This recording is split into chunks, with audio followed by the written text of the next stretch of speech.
வரக்கூடிய பிப்ரவரி 11 தைப்பூசம் வரப்போகுது. தைப்பூசம்னாலே தை மாசத்துல பூச நட்சத்திரம் அன்னைக்கு வரக்கூடிய பௌர்ணமி நாள்ல நம்ம கொண்டாடக்கூடிய நம்ம தமிழ் கடவுள் முருகனோட அருமையான நாள். நம்ம தமிழ் மக்கள் ஒவ்வொருத்தரும் ஒவ்வொரு முறையில சிறப்பா வழிபாடு பண்ணுவோம்.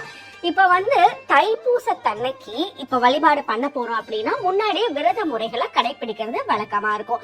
சோ இந்த விரத முறைகள் எப்படி பண்ணலான்றது சொல்றேன். இப்ப சிலர் 48 நாள் விரத முறை கடைபிடிக்க முடியும் அப்படின்னா கண்டிப்பா இது பண்ணுங்க, வாங்க பண்ணலாம். நானும் சேர்ந்து பண்ணதான் போறேன்.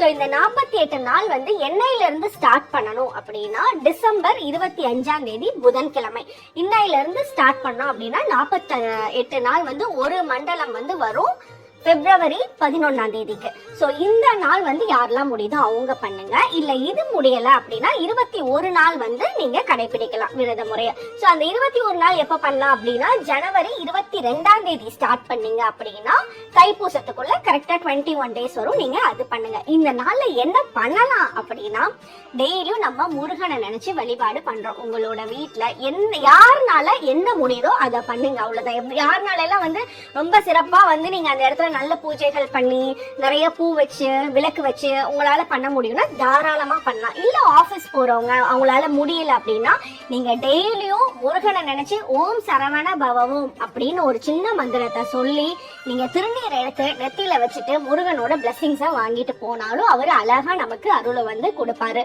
சோ இந்த 48 நாள்லாம் பண்றது 21 நாள் பண்றதுலாம் ரொம்ப சிறப்பான முறைன்னு வச்சுக்கோங்களேன்.